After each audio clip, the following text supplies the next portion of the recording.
மோடி அவர்கள் தான் பிரதமராக இருப்பாரா அப்படிங்கிற ஒரு சில விஷயங்களும் போயிட்டு இருக்கு. ஏன்னா நிதிஷ்குமாரும் சந்திரபாபு நாயுடு அவர்களும் வந்து நிறைய கண்டிஷன்லாம் அதுக்கு வந்து சொல்லியிருக்காங்க. இந்த முடிவுகளை நீங்க வந்து இப்போ எப்படி பாக்குறீங்க? இதுல ஒன்றும் டவுட்டே கிடையாதுங்க. தெளிவா இருக்குது. மோடி தான் பிரதமர், 3வது முறை ஹேட்ரிக் அடிக்கிறார். அதுல மாற்று கருத்தே கிடையாது.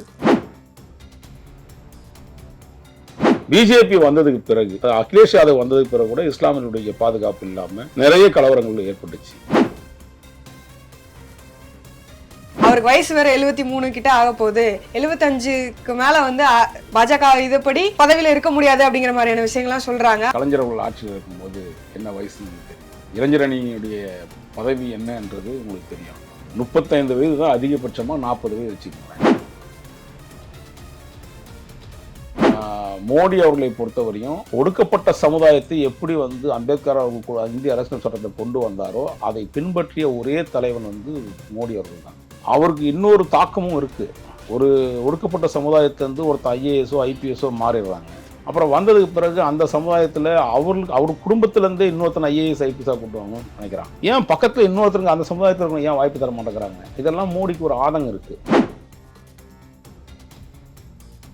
இப்போ நீங்க முதல் கேள்வியில நான் கேட்கும்போது நீங்க சொன்னீங்க அவங்க வந்து சபாநாயகர் சீட்டு கேட்கறாங்க, இது மாதிரி எல்லாம் விஷயங்கள் வந்து சொல்லப்படுது. ஆனா உண்மையிலேயே அவங்க என்ன கேட்டாங்கன்னு தெரியல அப்படின்னு சொல்லிட்டு, ஒருவேளை சந்திரபாபு நாயுடு அவர்கள் வந்து சபாநாயகர் சீட்டு கேட்டிருந்தாலும் கூட குறிப்பிட்டு ஏன் அவர் வந்து அந்த சபாநாயகர் சீட்டை வந்து கேட்கறதுக்கான காரணங்கள் ஏதாவது? யார்கிட்ட கேட்குறேன், அண்ணன் தான் கேட்குறேன், கேள்றாய்க்கால் சொல்றது தான் மோடி வேலை. கேளுவா, வடிவேல் சொல்ற மாதிரி தான். யார்கிட்ட கேட்குறேன், அண்ணன் தான் கேட்குறேன், கேளு, என்ன வேணா கேளு, கொடுக்கறத நான் தானே முடிவு பண்ணணும். அதனால வந்து அவங்களுக்கு ஒரு முடிவு வச்சிருப்பாங்க. ஒரு சிறிய கூட்டணியை வச்சு இன்னைக்கு பிஜேபி இவ்வளோ பெரிய இடத்த பிடிச்சிருக்கு. மக்கள் மத்தியில் அது பெரிய பரபரப்பு உருவாக்கியிருக்கு. மக்கள் மத்தியில் போய் நல்ல ரீச்சாக இருக்குது. மோடியோட செயல்பாடு நல்லா ரீச்சாக இருக்குது. நீங்கள் தான் அப்பா நோட்டோ கூட சின்னதுன்னு சொன்னீங்க, நோட்டோட கீழே போகிற கட்சின்னு சொன்னீங்க. இப்போ உங்களுக்கு அதிமுகவுக்கு எதிராக மேலே வந்துருக்குல்ல, 12-13 தொகுதியில் வந்து இவங்க மேலே வந்திருக்கான். அது எவ்வளோ பெரிய வளர்ச்சி. அன்னைக்கு இந்த சொன்னார் பாருங்க, அண்ணாமலை கூட்டணி ஆட்சி அமைப்போன்னு சொன்னார் இல்லையா? அந்த மாதிரி வந்து விஜய் கூட சேர்ந்து கூட கூட்டணி அமைச்சு கூட ஆட்சியை பிடிக்கலாம் இல்லையா? ஏன் நீங்க அதை பத்தி ரொம்ப யோசிக்கிறீங்க? ஏற்கனவே விஜய் வந்து பாஜகவோட பி டீம் அப்படிங்கிற மாதிரி சொல்றாங்க. இப்போ நீங்க இது மாதிரியான ஒரு ஸ்டேட்மென்ட் இருந்துட்டு போட்டோம். நான் கூட தான் சொல்லியிருக்கேன், சீமானும் விஜய் அவர்களும் ரகசிய சந்திப்புன்னு சொன்னேன். நான் சொன்னதுக்கு பிறகு பல இடங்களில் பல பேரை பேசினாங்க. அன்னைக்கு யாருமே ஒத்துக்காம இருந்தாங்க. திரும்பி பார்த்தீங்கன்னா ஆமா அது நடந்திருக்காமே அப்படின்னு சொல்லி கேட்டாங்க. அதே சீமான் அவர்களும் வந்து ஆமா என்ன செஞ்சாங்க, சேரக்கூடாதான்னு கேட்டாரு. இப்போ அதை மாதிரி தான் நானும் சொல்றேன். விஜய்க்குன்னு ஒரு பெரிய கூட்டம் இருக்குங்க. அது ஓட்டாவே கண்டிப்பாக கண்டுட்டாங்க. இன்னும் பிஜேபி இன்னும் வந்து வளர்ச்சி வந்துடும். அடுத்த கட்டம் 25% இல்லை ஆட்சியை பிடிக்கிறதா இல்லை கூட்டணி ஆட்சியை பிடிப்புன்னு அவரே சொல்லியிருக்காரு. இன்னைக்கு கிட்டத்தட்ட விஜயும் அண்ணாமலையும் ஒன்றா சேர்ந்தாங்கன்னா 50% சட்டமன்ற தேர்தலில் பிடிச்சிடும். 50% வாக்குகளை பெறுவாங்க அவங்க. நீங்கள் கையில் சண்டை போடுறதா இருந்தால் கையில் சண்டை போடுவோம், ஆயுதத்தோட சண்டை போடணும்னா ஆயுதத்தோட சண்டை போடுவோம், பண ரீதியாக சண்டை போடணும் பண ரீதியாக சண்டை போடுவோம் தான் நினைப்பாங்க.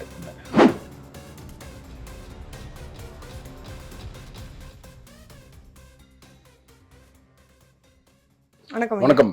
எப்படி இருக்கீங்க? பிரமாதமா இருக்குமா ஐயா, தேர்தல் முடிவுகள் வந்துருச்சு. அடுத்த பிரதமர் யாரு அப்படிங்கறத நோக்கி இப்போ வந்து போயிட்டு இருக்கு. ஏன்னா மோடி அவர்கள் தான் பிரதமராக இருப்பாரா அப்படிங்கிற ஒரு சில விஷயங்களும் போயிட்டு இருக்கு. ஏன்னா நிதிஷ்குமாரும் சந்திரபாபு நாயுடு அவர்களும் வந்து நிறைய கண்டிஷன்லாம் அதுக்கு வந்து சொல்லியிருக்காங்க. இந்த முடிவுகளை நீங்க வந்து இப்போ எப்படி பாக்குறீங்க? இதில் ஒன்றும் டவுட்டே கிடையாதுங்க. தெளிவாக இருக்குது. மோடி தான் பிரதமர், 3வது முறை ஹேட்ரிக் அடிக்கிறார். அதில் மாற்று கருத்தே கிடையாது. சந்திரபாபு நாயுடு சொல்கிறது, நிதிஷ்குமார் சொல்கிறது எல்லாம் வந்து டிமாண்டுன்றது ஒரு உறுதியான விஷயங்களாக தெரியல. அவங்க இப்போ மீடியாக்கள் சொல்கிற விஷயங்களில் எனக்கு எத்தனை அமைச்சர் கொடுங்க, எனக்கு வந்து சபாநாயகர் கொடுங்க அப்படின்னு நம்மளாக கேட்டுக்கிறது தான். ஏன்னா நம்ம வெளியில் எப்பவுமே கலப்பி விடுறது நம்ம வந்து ஈஸி தானே. உண்மையாக அவங்க என்ன கேட்டாங்க என்ன பண்ணாங்கன்னு தெரியும். என்னை பொறுத்த வரையும் சந்திரபாபு நாயுடுவும் வந்து தன்னுடைய வழி என்ன, எப்படி வளர்ந்தாங்கன்றத கண்டிப்பாக உணர்ந்திருப்பார். நிதிஷ்குமார் என்னென்ன சூழ்நிலையிலிருந்து மாறுபட்டு இருந்தாலும் கூட கூட்டணி அமைக்கும் போது அவர் என்ன மாதிரி கண்டிஷனில் இருந்தாருன்னு தெரியும். அதெல்லாம் தாண்டி எதிர்கட்சிகள் செய்யக்கூடிய இந்த தேவையில்லாத ஒரு புரளியத்தான் நம்ம நம்ப வேண்டாம்னு நினைக்கிறோம். உறுதியாக பாரத பிரதமராக மூன்றாவது முறை உட்கார போகிறது மோடி மட்டும்தான். அதில் மாற்று கருத்தே இருக்காது. இல்லைங்க, ஏற்கனவே வந்து ஆர்எஸ்எஸ்க்கும் வந்து மோடிக்கும் வந்து நிறைய உள்ளேயே வந்து நிறைய பிரச்சனை போயிட்டு இருக்கு. அதனால வந்து அவருக்கு வயசு வேற 73 கிட்ட ஆக போகுது, 75க்கு மேல வந்து பாஜக இதுபடி பதவியில இருக்க முடியாது அப்படிங்கிற மாதிரியான விஷயங்கள்லாம் சொல்றாங்க. அப்படிங்கிறப்போ வந்து மோடி அவர்கள் வந்து திரும்பவும் பிரதமராக இருக்க வாய்ப்பு இல்லை அப்படிங்கிற மாதிரியான விஷயங்களும் வந்து சொல்லப்படுது. இதை பத்தி அதை இழுக்கவே தேவையில்லை. நான் உதாரணத்துக்கு சொல்றேன். கலைஞர் அவர்கள் ஆட்சியில் இருக்கும்போது என்ன வயசுன்னு உங்களுக்கு தெரியும். இளைஞர் அணியினுடைய பதவி என்னன்றது உங்களுக்கு தெரியும். 35 வயது தான் அதிகபட்சமாக, 40 வயது வச்சுக்கோங்களேன். 60 வயது இருந்தவங்கெல்லாம் வந்து திமுகவில் இளைஞர் அணியில் இருந்தாங்க. அதையும் பார்த்துருப்பீங்க. இப்போ தம்பி இருக்கிறத விட்டுருங்க, அதுக்கு முன்னாடி இருந்தவங்களுடைய நிலைமையெல்லாம் பார்த்தீங்கன்னா, ஸ்டாலின் அவர்களுடைய வயது வந்து 56 வரை 57 வரையும் இருந்தார் இளைஞர் அணி தலைவராக. அந்த மாதிரி வயசு அரசியலில் வந்து வயசுன்றது வந்து பிரதானம் இல்லை, என்ன செய்ய போகிறோன்றது தான் முக்கியம். அதை கொஞ்சம் ஒரு அறிவுபூர்வமாக என்ன செய்கிறோன்றது தான். இந்த 10 ஆண்டு காலம் வந்து அவர் வந்து ஆட்சி பண்ண விஷயங்கள் வந்து மக்கள்கிட்ட போய் நல்ல ரீச் ஆகிருக்கு. ஒரு மறுக்க முடியாத ஒரு தேச தந்தை போல தான் அவரை பார்க்குறாங்க மோடி. இன்றைக்கி நீங்கள் சொல்லலாம், இன்றைக்கி வந்து ஆர்எஸ்எஸ்க்கு அவருக்கு பிரச்சனை இவருக்கு பிரச்சனைன்றது சும்மா எதிர்கட்சிகள் வந்து கலப்பி விடுறதை வச்சுலாம் முடிவு பண்ண முடியாது. எதிர்க்க ஆர்எஸ்எஸ் ஒன்றும் இவரை எதிர்த்து ஏதாவது ஒரு வார்த்தை கூட இதுவரையும் பேசினதா எனக்கு தெரியல. இவரே ஒரு ஆர்எஸ்எஸ் தானே இவரும். இந்த காலத்தில் அவர் ஆர்எஸ்எஸ்ன்றதை விட அதை தாண்டி மக்கள்கிட்ட பல விஷயங்களை நன்மைகளை செஞ்சுருக்காரு. அதனால் இவங்க யாராவது எதிர்கட்சிகள் கலப்பி விடுறதுக்கெல்லாம் நம்ம வந்து ஒரு அவங்களுடைய கனவுக்கெல்லாம் நம்ம வந்து தீனி போடணுமான்றதை யோசிக்கணும். இப்போ வந்து முக்கியமாக பாஜக தோற்ற இடங்கள் அப்படின்னு வந்து முன்வைக்கும் போது பெரிதாக முன்வைக்கிறது என்ன அப்படின்னா, பைசாபாத், அயோத்தி ராமர் கோயில் இருக்கக்கூடிய இடம். ராமரே வந்து மோடியை வந்து கைவிட்டுட்டாரு அப்படிங்கிற மாதிரியான விஷயங்கள்லாம் வந்து பேசப்படுது. இதை பத்தி நீங்க என்ன நினைக்கிறீங்க? அதாவது ஒரு 4 மாநிலம் வந்து அவருக்கு வந்து ஒரு பெரிய தாக்கத்தை உருவாக்கிடுச்சு, பின்தங்கியதுக்கு. குறிப்பாக அயோத்தியில் இருக்கக்கூடிய உத்தரப்பிரதேச மாநிலத்தில் அவர் எதிர்பார்த்த விஷயங்கள் வந்து இந்துக்களோ அல்லது வந்து இஸ்லாமியர்களோ பற்றி அல்ல. முலாயம் சிங் யாதவுடைய காலகட்டத்திலிருந்து பார்த்தீங்கன்னா இஸ்லாமியர்களுக்கு ஒரு பாதுகாப்பு இல்லாத ஒரு சூழ்நிலை இருந்துச்சு. அப்போ தான் அதிகமான கலவரங்கள் வந்துச்சு. காங்கிரஸ் கட்சி இருக்கும்போது தான் பாபர் மசூதியுடைய இடிப்பும் வந்துச்சு. பிஜேபி வந்ததுக்கு பிறகு, அகிலேஷ் யாதவ் வந்ததுக்கு பிறகு கூட இஸ்லாமியர்களுடைய பாதுகாப்பு இல்லாமல் நிறைய கலவரங்கள் ஏற்பட்டுச்சு. பிஜேபி ஆட்சி உட்கார்ந்ததுலேருந்து மோடி அவர்கள் வந்து ஒரு 10 வருஷம் இருந்திருக்காரு. பெரிய கலவரங்களாக பெருசாக பார்க்க முடியல. அது பிறகு யோகி ஆதித்யநாத் வந்தார், பெரிய கலவரங்களாக பார்க்க முடியல. இப்போ எதிர்கட்சிகள் வந்து ஒரு சில விஷயங்களை ஒரு விமர்சனமான ஒரு விஷயங்களை கொண்டு போய் சேர்த்தாங்க. அது என்னன்னா, இஸ்லாமியருக்கு எதிராக அவர் பேசவே இல்லை. இஸ்லாமியர்கள் போர்வையில் வேறொரு நாடுலேருந்து உள்ளே வராங்க இல்லையா, அவங்கள பற்றி பேசப்பட்ட விஷயங்களை கொண்டு போய் சேர்த்ததனுடைய விளைவு. அதை எதிர்கொள்ள முடியாமல் இவங்க வந்து அது சரியான இடத்துல வந்து பெருசாக பாதிக்காது, இஸ்லாமியர்கள் எப்பவுமே நம்ம கூட தானே இருக்காங்க, அதை கவலைப்பட வேண்டாம்னு நினச்சி தான் பண்ணாங்க. அந்த ஒரு சந்திப்பு பின்னடைவுன்றது ரொம்ப பெருசு தான், இல்லைன்னே மறுக்க முடியாது. அதெல்லாம் தாண்டி காங்கிரஸ் இயக்கம் ஒரு வலிமை வாய்ந்த இயக்கம். அங்கே சமாஜ்வாடி ஏற்கனவே பல முறை ஆட்சியில் இருந்தது. இவங்க 2 பேரும் பலசாலி பலவீனம் அப்படின்னு பார்க்கும்போது 2 பலசாலிகள் சேர்ந்தால் ஒரு பலவீனத்தை குறைக்க முடியாதா? அங்கே ராமர் கைவிட்டான்னு இருக்குது. மக்கள் கைவிடுறது காரணமே என்னன்னு கேட்டிங்கன்னா, எதிர்க்கக்கூடிய எதிராளிகள் வந்து ரொம்ப ஸ்ட்ராங்காக இருந்தாங்க, கூட்டணியில் ஸ்ட்ராங்காக இருந்துச்சு. அது இவங்க எப்பவுமே ஒரு கேர்லெஸ் இருந்துச்சு. அது அடுத்த கட்டம் அதுதான். பிஜேபிக்கு ஒரு கேர்லெஸ். உத்தரப்பிரதேசத்தை பொறுத்தவரையும் நம்ம எல்லாருக்கும் நன்மை செஞ்சுருக்கோம், நமக்கு ஏன் கைவிடப்படுற மக்கள் நினைச்சாங்க. ஏதோ ஒரு தாக்கத்தில் அவரை ஒரு 16 சீட்டு வந்து பின்தங்கி. ஸோ இதுதானே தவிர ராமர்லாம் எந்த காலத்துலையும் கைவிட மாட்டார். ராமர் எப்பவுமே ஆசீர்வாதம் இருக்கு. ஆனா அந்த கோயில் கட்டும் போதுமே கூட வந்து அங்க இருக்கக்கூடிய மக்களை வந்து அப்புறப்படுத்தினதுல தாழ்த்தப்பட்ட தலித் மக்கள்னு சொல்லப்படக்கூடிய அவங்களெல்லாம், அவங்களுடைய ஓட்டுகள் தான் வந்து பாஜகவுக்கு மிகப்பெரிய பின்னடைவு பாருங்க. நீங்களே சொல்றீங்க ராமர் தான் கைவிட்டாருன்றீங்க, இப்ப தலித் மக்கள்னு சொல்றீங்க, அடுத்து வந்து அந்த ஊர் பகுதி மக்கள்ன்றீங்க. அதெல்லாம் நிறைய விஷயங்கள் நம்ம என்ன நினைக்கிறோம்னா, ஊடகங்களில் வர்றது எல்லாமே வந்து கரெக்டான நம்ம செக் பண்றதே இல்லை. ஃபர்ஸ்ட் மோடி அவர்களை பொறுத்தவரையும் ஒடுக்கப்பட்ட சமுதாயத்தை எப்படி வந்து அம்பேத்கர் அவர்கள் இந்திய அரசியல் சட்டத்தை கொண்டு வந்தாரோ அதை பின்பற்றிய ஒரே தலைவன் வந்து மோடி அவர்கள் தான். அவருக்கு இன்னொரு தாக்கமும் இருக்கு. ஒரு ஒடுக்கப்பட்ட சமுதாயத்திலிருந்து ஒருத்தர் ஐஏஎஸோ ஐபிஎஸோ மாறிடுறாங்க. அப்புறம் வந்ததுக்கு பிறகு அந்த சமுதாயத்தில் அவர் குடும்பத்திலேருந்தே இன்னொருத்தனை ஐஏஎஸ் ஐபிஎஸ்ஸாக கூட்டு வாங்கன்னு நினைக்கிறான். ஏன் பக்கத்தில் இன்னொருத்தருக்கு அந்த சமுதாயத்தில் இருக்கணும் ஏன் வாய்ப்பு தர மாட்டேங்கிறாங்க? இதெல்லாம் மோடிக்கு ஒரு ஆதங்கம் இருக்குது. இதெல்லாம் வெளிப்படையாக சில விஷயங்களை பேசினா என்ன ஆகுதுன்னு கேட்டிங்கன்னா, ஏதோ பாதிப்பை உருவாக்குது. இருக்கிற இந்த அரசியல் தலைவர்கள்லாம் அதை கையில் எடுத்துக்கிட்டு இதுதான் சரியானதான்ட்டு தலித்துகளே ஒட்டுமொத்த தலித்துகளும் எதிரானவர் மாதிரியும் ஒட்டுமொத்த இஸ்லாமியர்களும் எதிரானவர் மாதிரியும் ஒரு சீனை கிரியேட் பண்ணிடுறாங்க. ஆனால் என்னை பொறுத்தவரையும் அவர் வந்து ஒடுக்கப்பட்ட சமுதாயத்துக்கு வாழக்கூடிய ஒரு அம்பேத்கராக தான் நான் அவரை பார்க்குறேன். ஆனா வந்து இப்ப தலித் மக்களுக்கு நீங்க வந்து அவர் வந்து எதுவும் பண்ணல, அவங்கள வந்து வெறுப்பு அவங்க மேல காட்டல அப்படிங்கிற மாதிரியான விஷயங்களை சொல்றீங்க. ஆனா இதே பிரதமர் மோடி அவர்கள் தான் வந்து பிரச்சாரம் அப்போ முஸ்லிம் மக்களை வந்து ரொம்ப இழிவாக பேசினாரு. இது வரைக்கும் எந்த பிரதமருமே பேசாத அளவுக்கு வந்து நிறைய வெறுப்பு பிரச்சாரத்தை வந்து மேற்கொண்டாரு அப்படிங்கிற மாதிரியான விஷயங்களையும் கடந்த கேள்வியில சொன்ன மாதிரி நான் பதில் சொன்ன மாதிரி தான். நீங்க என்ன கேட்டீங்கன்னா இதே தான் இஸ்லாமியர்கள் வந்து அவர் சொன்னது பங்களாதேஷ்ல இருந்து ஒருத்தவங்க உள்ள வராங்க. இன்னும் சொல்லப்போனால் மேற்கு வங்காளத்து பகுதியிலிருந்து அவன் எல்லா விதமான விஷயங்களும் உள்ளே வந்து பல்வேறு விதமான தீவிரவாதமான செயல்பாடு செஞ்சுட்டு அடுத்த கட்டம் அவன் வந்து தஞ்சம் அடைஞ்சிடறான். அந்த தஞ்சம் அடைவதற்கு மம்தா பானர்ஜி போன்ற சில தேச விரோத கும்பல்கள் உள்ள இடம் கொடுக்குது. அப்படின்னும் போது அந்த இஸ்லாமியர்களை பற்றி தான் பேசினாரே தவிர நம்முடைய இந்தியா நாட்டில் இருக்கக்கூடிய ஒரு இஸ்லாமியர் பற்றி அவர் இஸ்லாமியுடைய பாதுகாவலர் தான் இருக்கார். நீங்கள் நல்லா யோசிச்சு பாருங்கள், இஸ்லாமுடைய பாதுகாவலர்னு சொல்லிக்கிட்டு மக்கள் மத்தியில் வந்து அப்படியே வந்து வேஷம் போடக்கூடிய மத்தியில் அவர்கள் யாருமே காப்பாற்றுறது. நான் பல காணொலியில் சொல்கிற விஷயந்தான். நம்ம ஒன்றும் வேண்டாங்க, இஸ்லாமிய சிறைவாசிகள் எத்தனை பேர் உள்ளே இருந்தான், ஒருத்தவங்க காப்பாற்றல, நீதிமன்றம் தான் காப்பாற்றுச்சு. ஏன் இங்கே இருக்கக்கூடிய இஸ்லாமிய தலைவர்கள்லாம் என்ன பண்ணிட்டு இருந்தாங்க, தூங்கிட்டு இருந்தாங்களா? நீங்கள் திமுக தானே கூட்டணி வச்சுருந்தீங்க, ஒரு வார்த்தை கேட்டிருக்கூடாதா? உச்சநீதிமன்றத்தில் போயிட்டு இஸ்லாமியர்களுக்கு எதிராகவே வெளியில் வரக்கூடாதுன்னு சொல்லி அஃபிடவிட்டை தாக்கல் பண்ணது யார்? இதே திமுக அரசு தானே. அதனால் வந்து பொய் பிரச்சாரங்களில் ரொம்ப தெளிவாக எதிர்கட்சிகள் பண்ணியிருக்கு. அதுக்கு மக்கள் சில நேரத்தில் செவிசாச்சிட்டாங்க. அதான் உண்மை. ஐயா, இது வரைக்கும் கடந்த 2 முறையுமே வந்து தனிப்பெரும்பான்மையில பாஜக வந்து ஆட்சி அமைச்சாங்க. ஆனா இந்த தடவை வந்து கூட்டணி கட்சிகளோட தயவு இருந்தா மட்டும்தான் வந்து இப்போ ஆட்சி அமைக்க முடியும் அப்படிங்கிற நிலைமை வந்து இப்போ இருக்குது.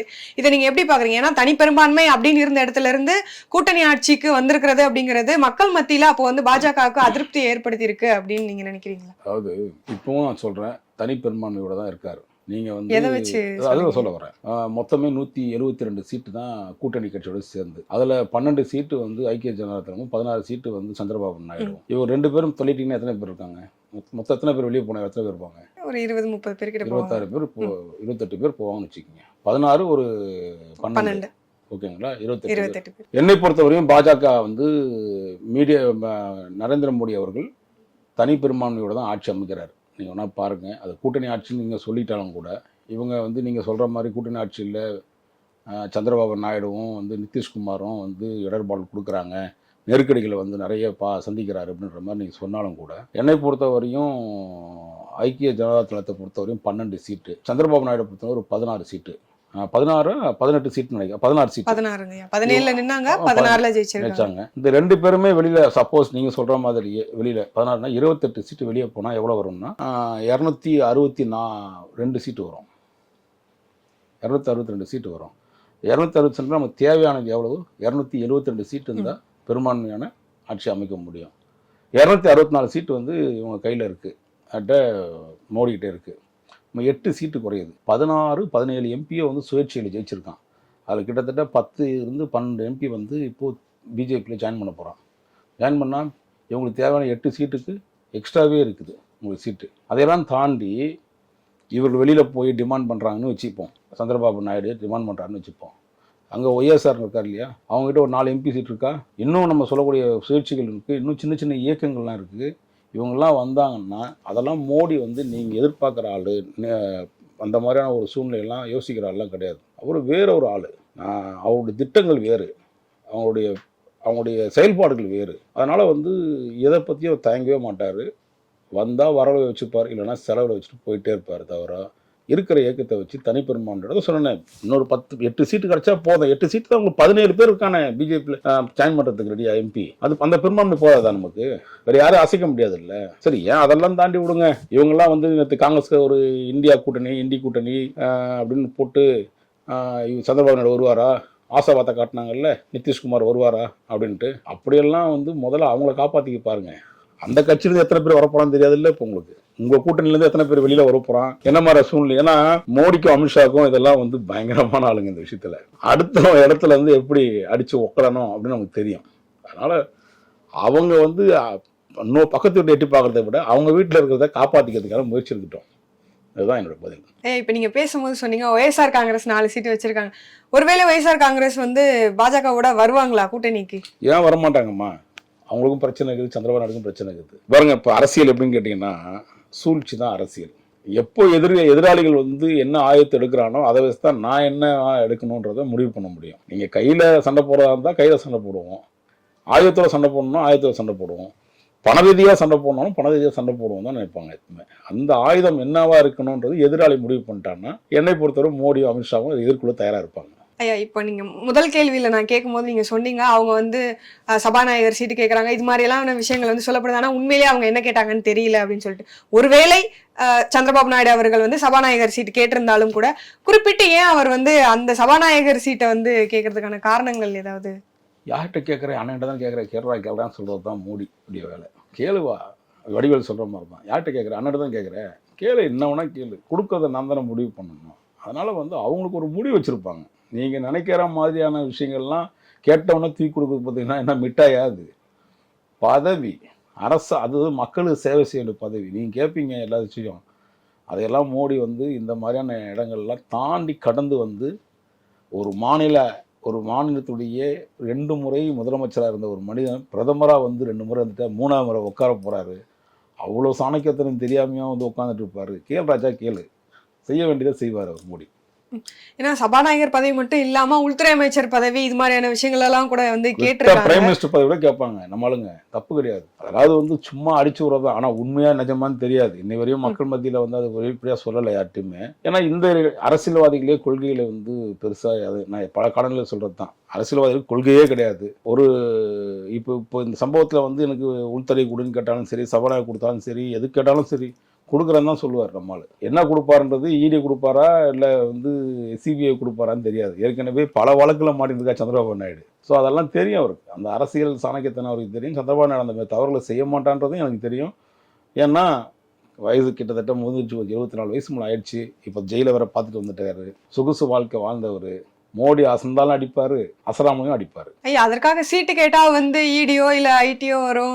டிமாண்ட் பண்றீங்கல்ல, டிமாண்ட் பண்ணா என்ன சொல்ல முடியும்? ஏங்க, உங்களோட சேர்ந்து அந்த பிஜேபின்ற ஒரு மிகப்பெரிய தேசிய இயக்கம் பக்கத்துல பக்கபலமா நின்றுதான் நீங்க உங்களை தூக்கிட்டு வந்து இந்த இடத்துல உட்கார வச்சிருக்குது. இந்த இடத்துல போய் நீ வந்து எனக்கு இதை கொடு அதை கொடுன்னு கேட்கறது வந்து உன்னோட ஜனநாயக கடமையா இருக்கலாம். கொடுக்கணுமா வேணாமான்னு அவர் முடிவு பண்ணுவாரு. இல்ல நீங்க டிமாண்ட் தான் பண்ணி நாங்க இப்படிதான் நிற்போம் அப்படின்னு நினைச்சீங்கன்னா நீங்க தேவையில்லை வெளில போங்கடான்னு சொல்லக்கூடிய அளவுக்கு தான் மோடியும் அமித்ஷாவும் அந்த வியூகத்தை வந்து வச்சுக்கிறாங்க. தேவையில்லை வெளியில போங்கன்னு சொல்ற வரைக்கும் அது ஓகேங்க. ஆனா வந்து என்கிட்ட நீ இப்படி டிமாண்ட் பண்ணிட்ட, அதுக்காக வந்து உனக்கு நான் வந்து ரைடு அனுப்புறேன் பாரு அப்படின்னு சொல்றதுங்கிறது வந்து தப்பே கிடையாதுன்னு சொல்லுவேன். இல்ல, எதனால தப்பு இல்ல? நீங்க என்ன தப்புன்னு நினைக்கிறேன்? நல்லவங்க வீட்டுக்கு ட்ரை பண்ண சொன்னாரு, உங்க கூட இருந்தா அப்ப வந்து தப்பு பத்திரிகையாளனா சொல்ற விஷயம் என்னன்னா, இது தவறுன்னா தவறுதான், அதுல யார் செஞ்சாலும் தவறுதான்.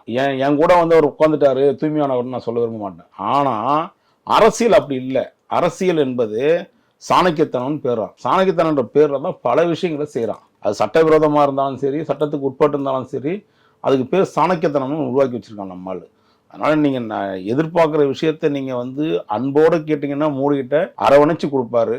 இல்லை நான் வந்து அதிரடியா நான் மாதிரிலாம் செயல்பாடுலாம் செய்வேன்னு நினைச்சாருன்னா வச்சு செஞ்சு அனுப்புவார். ஐயா, இப்ப அப்படியே கொஞ்சம் தமிழ்நாடு பக்கம் வருவோம். இந்த பக்கம் வந்து பாஜக வந்து பெரிதளவுல வளர்ந்துருக்கு, மக்கள் கிட்ட வந்து எல்லா இடத்துக்கும் அண்ணாமலை அவர்கள் வந்து கொண்டு போய் சேர்த்திருக்காரு அப்படிங்கிற ஒரு விஷயத்த தொடர்ந்து முன் வச்சுக்கிட்டே இருந்தாங்க.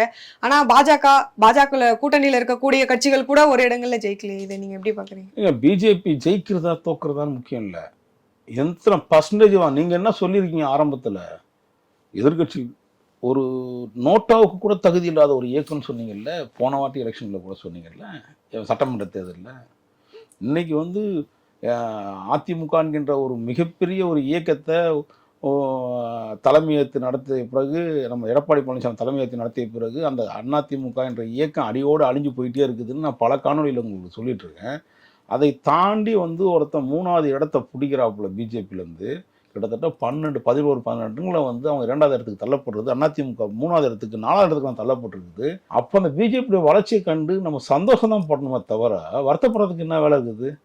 கட்சி இது பாருங்க, இன்னைக்கு இல்லைனாலும் அது சட்டமன்ற உறுப்பினர் எப்படி உருவாக்கணும்னு அவங்களுக்கு தெரியும். ஒரு சிறிய கூட்டணியை வச்சு இன்னைக்கு பிஜேபி இவ்வளோ பெரிய இடத்த பிடிச்சிருக்குது. மக்கள் மத்தியில் அது பெரிய பரபரப்பு உருவாக்கி இருக்குது. மக்கள் மத்தியில் போய் நல்ல ரீச் ஆகிருக்குது. மோடியோட செயல்பாடு நல்லா ரீச் ஆகிருக்குது. நீங்கள் தான் அப்போ நோட்டோ கூட சின்னதுன்னு சொன்னீங்க, நோட்டோட கீழே போகிற கட்சின்னு சொன்னீங்க. இப்போ உங்களுக்கு அதிமுகவுக்கு எதிராக மேலே வந்துருக்குல்ல, 12-13 தொகுதியில வந்து இவங்க மேல வந்திருக்கான். அது எவ்வளவு பெரிய வளர்ச்சி.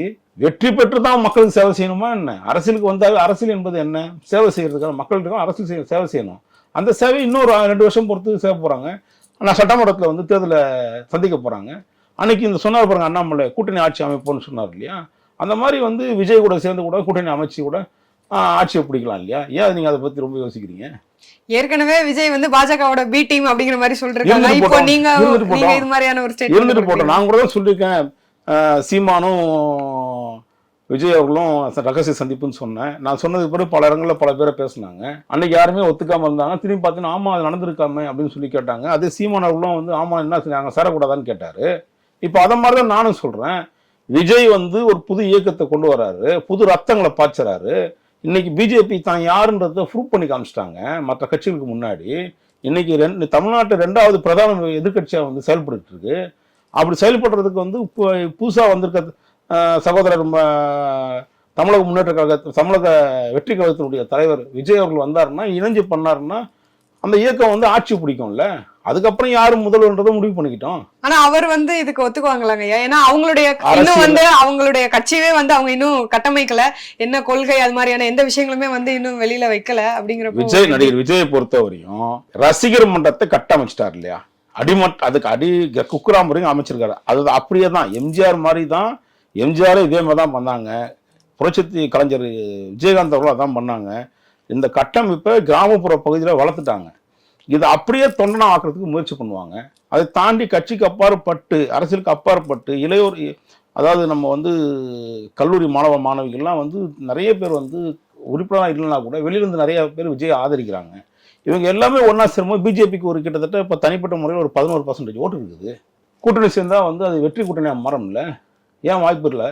விஜய்க்குன்னு ஒரு பெரிய கூட்டம் இருக்குங்க. அது ஓட்டாவே கண்டிப்பாக கண்டுட்டாங்க.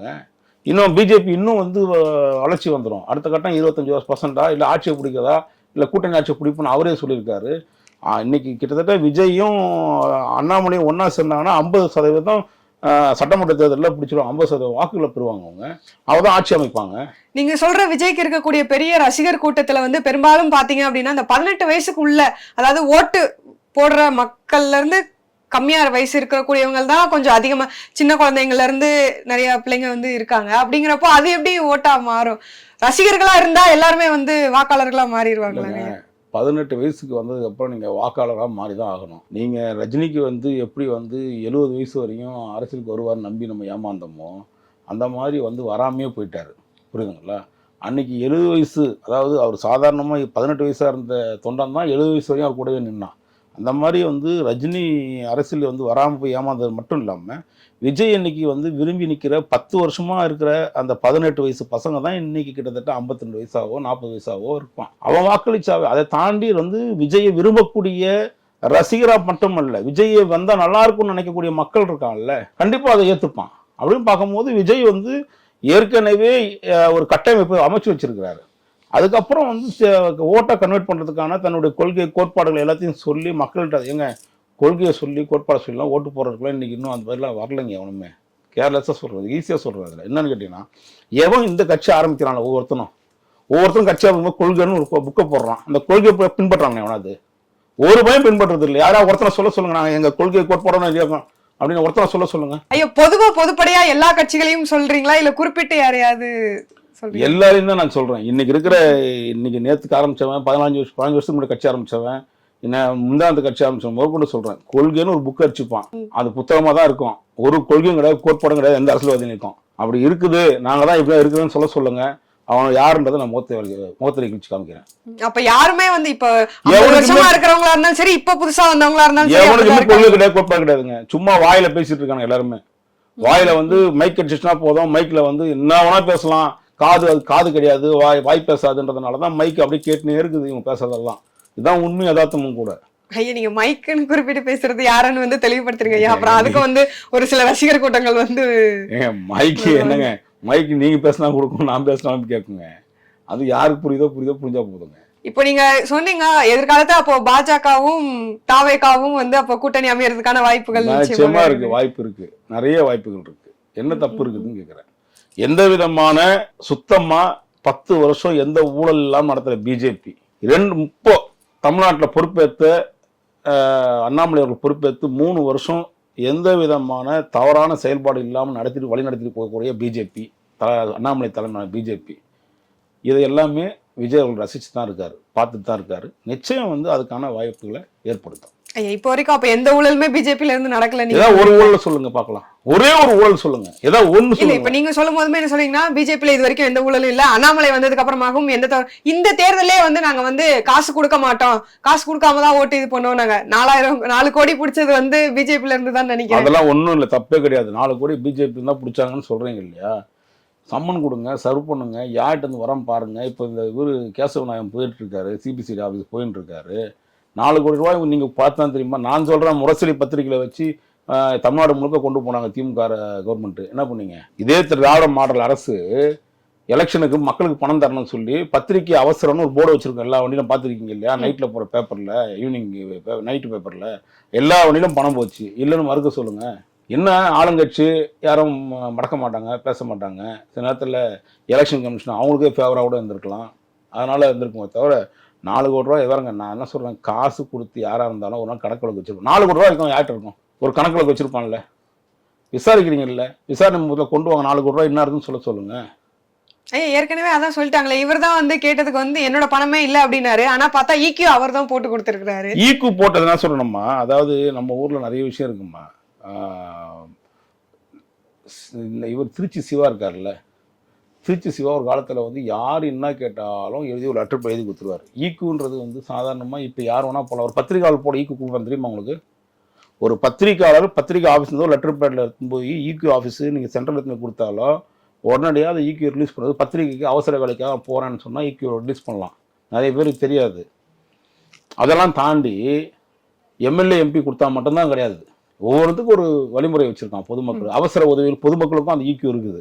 அதனால் ஒரு காலத்துல திருச்சி சிவா இருக்காரு, அவர் பார்த்தீங்கன்னா லெட்டர் பேடில் கரெக்டாக அடிச்சே வச்சுருப்பார். டெய்லி ஒரு 100 பேப்பர் போகும். அப்போல்லாம் வந்து லெட்டர் பேடில் ஈக்குன்றது பெரிய விஷயம். அதை காசாக நான் 1000 ரூபா அந்த காலத்துலேயே, அந்த லெட்டர் பேடியே காசாக நான் திமுக காரணங்க. அதனால் நீங்கள் வந்து ஈக்யூ கொடுத்த விஷயம் தான் கணக்கு பண்ண முடியாது. அது யார் கொடுத்தாரு, ராமசாமியா கோவிந்தசாமியா கூட அவருக்கு சிவாவுக்கு தெரியாது. நான் ஏன் எக்ஸாம்பிளாக சொல்கிறேன்னா, பர்டிகுலராக நான் வந்து சிவா அவர்களுடைய லெட்டர் பேடில் நான் வந்து ஒரு 20 வருஷத்துக்கு முன்னாடி நான் பயன்படுத்தினதெல்லாம் பார்த்துருக்கேன். அதனால சொல்கிறேன். தொடர்ந்து அண்ணாமலை அவர்கள் வந்து பத்திரிகையாளர் சந்திப்புல ஒரு நாள் ஒரு மாதிரி பேசுறாரு, இப்போ வந்து திரும்ப வந்து மாத்தி பேசுறாரு அப்படிங்கிற மாதிரியான விஷயங்கள் எல்லாம் வந்து தொடர்ந்து வந்து சமூக வலைத்தளங்கள பேசியிருக்காங்க. தேர்தலுக்கு முன்னாடி வந்து எலெக்ஷன் கவுண்டிங் அப்புறம் வந்து பாருங்க திராவிட கட்சிகள்னு எதுவுமே வந்து இருக்காது தமிழ்நாட்டுல அப்படிங்கிற மாதிரி பேசினாரு. இப்போ பத்திரிகையாளர் சந்திப்புல கேட்டா வந்து திராவிட கட்சிகள் நான் சொன்னேன்னா, நான் அதிமுக அனைத்து இந்திய அண்ணா திராவிட கழகத்தை தான் வந்து நான் சொன்னேன் அப்படிங்கிற மாதிரியான விஷயங்களை மாத்தி மாத்தி சொல்றாரு அப்படிங்கிற ஒரு பெரிய குற்றச்சாட்டை வைக்கிறாங்க. அதாவது அவர்கிட்ட தான் கேட்கணும். ஆனா அதுக்கு இன்னொரு விஷயம் சொல்றேன். தமிழக முதலமைச்சர் வந்து எதிர்கட்சி தலைவராக இருக்கும் போது தேர்தலை சந்திக்கும் போது எல்லா இடத்துலையும் ஊராக போயிட்டு கிராம பஞ்சாயத்து நடத்துறேன்னு சொல்லி நடத்தும் போது, நான் ஜெயிச்சு வந்தீங்கன்னா மக்களே நேராக செக்ரட்டரி கேட்டுக்கு தந்திருக்கோம், நேராக உள்ளே வந்துடலாம், உங்களுக்கு யாருக்கும் ஐடி கார்டு தேவையில்லை, ஃபோட்டோ தேவையில்லை, நீங்கள் வந்தீங்கன்னா மக்கள் எனக்கு சந்திக்கலாம் பார்க்கலான்னு சொன்னார். நீங்கள் தயவுசெய்து பத்திரிகையாளர் தானே, உங்கள் கார்டை காமிச்சு உள்ளே போய் பாருங்களேன், ஒருவே உள்ள விட மாட்டான் உங்களை, என்ன எதுவும் கேட்பான். அதாவது வந்து நீங்கள் திராவிட அரசுகள் செஞ்சால் உடனே அது சரின்னு நினச்சிக்கிறாங்க பத்திரிகையாளர் பல பேர். உடனே அண்ணாமலை சொன்னால் மட்டும் அது எப்படி எங்க சொல்கிற வார்த்தையை தான் காப்பாற்ற சொல்கிறேன். நான் உங்களுக்கு தான் பல விஷயங்களை சொல்கிறேன். வார்த்தைகள் வந்து நாக்கில் எலும்புலன்றா அரசியல் அடிச்சு விட்றான். 520 வாக்குறுதி அடிச்சு விட்டாங்க திமுகவில். ஒரு வாக்குறுதி நிறைவேற்ற முடியல. ஆயிடுச்சு, 3 வருஷம் முடிஞ்சிருச்சு. இதுக்கப்புறமா இன்னும் நம்புறீங்க மக்கள் அரசியல்வாதிகளை? உங்களை பார்த்தா எப்படியே திரும்ப உங்களை கோமாளியாக நினச்சிக்கிறான். தெரியுதா இல்லையா? உங்களுக்கு அரசியல்வாதி பெரும்பாலும் பேர் உங்களுக்கு கோமாளியாக தான் நினச்சிக்கிறான். அதனால் நீங்கள் நம்பி போகிறது ஒன்றும் வேஸ்ட்டு. ஐயா இப்போ அடுத்த பத்திரிகையாளர் சந்திப்புல அண்ணாமலை அவர்கள் என்ன சொல்லியிருந்தாங்கன்னா, 2026 வந்து நாங்க தான் வந்து ஆட்சி அமைப்போம். பத்திரிகையாளர்கள் வந்து கேட்குறாங்க, ஓவர் கான்ஃபிடென்ட்டா நீங்க பேசுறீங்க. ஆமா, நான் ஓவர் கான்ஃபிடென்ட்டோட தான் பேசுறேன். கான்ஃபிடென்ட் இருக்கலாம். இந்த ஓவர் கான்ஃபிடென்ட் அப்படிங்கிறது எல்லா இடத்துலயும் வந்து பாஜகவுக்கு கை கொடுக்குமா? இல்ல பாஜக நான் என்ன கேட்குறேன்னா, எல்லாருமே சேனல் நடத்துறேன், நீங்களும் சேனல் நடத்துறீங்க, நானும் சேனல் நடத்துறேன், எல்லாருமே வந்து ஒரு யோகத்தை வளர்க்குறோம், எல்லாருமே ஜெயிப்போம்னு நினச்சி தானே ஓடுறோம். ஒரு ஓட்டப்பந்தயத்துக்கு போகிறோம், 10 பேர் நம்ம கூட நிற்கிறான், நான் ஜெயிப்பேன் அப்படின்னு நம்பிக்கை தான் நான் ஓட முடியும். நான் தோப்பேன் எவனா ஓடுவானா? இல்ல நம்பிக்கைங்கிறது வேற, ஓவர் கான்பிடென்ட்ங்கிறது வேற தானே. கான்பிடன்ட் தான் நம்பிக்கை. ஓவர் கான்பிடென்ட் இருக்க கூடாதுல்ல. அது அவர் என்ன சொன்னாரு எனக்கு தெரியாது. ஆனா எப்பவும் எனக்கு வந்து ஓட்டப்பந்தயம்னா நான் 10 பேர் நிற்கும் போது நான் கண்டிப்பா ஃபர்ஸ்ட் வந்துடுவேன் நம்பிக்கையில தான் நான் ஓடுவேன். நான் 2வது வந்தாவா 10வது வந்தாவான்றது அப்புறம் தான் பார்க்க தெரிஞ்சுக்க முடியும். ஸோ அதனால வந்து கான்பிடன்ட் எல்லாருக்குமே இருக்கணும். கான்பிடன்ட் இல்லாம நீங்க எப்படி வந்து தனிப்பட்ட முறையில் நீ உங்களை நம்பலன்னா எப்படி உங்களை நம்பி வரவங்க நம்புவாங்களே? அது சரிதாங்க ஐயா. கான்பிடென்ட்ங்கிறத இங்க யாருமே தப்பு சொல்லல. அது எல்லாருக்குமே நிச்சயமா இருக்கணும். அது இருந்தாதான் வந்து வாழ்க்கையை நகர்த்த முடியும். ஆனா ஓவர் கான்பிடென்ட்ங்கிறது தான் இங்க வந்து பிரச்சனையா இருக்கு அப்படின்னு வந்து எனக்கு புதுசா இருக்கு. அந்த டிக்ஷனரி பார்த்து தான் சொல்லணும். இதுல என்ன ஓவர் கான்பிடன்ட்னா என்னன்றதை பார்த்து சொல்லணும். உங்களுடைய நேரங்களை ஒதுக்கி இவ்வளவு நேரம் எங்களுக்காக செலவிட்ட மிக்க நன்றிங்க. நன்றிம்மா, நன்றி.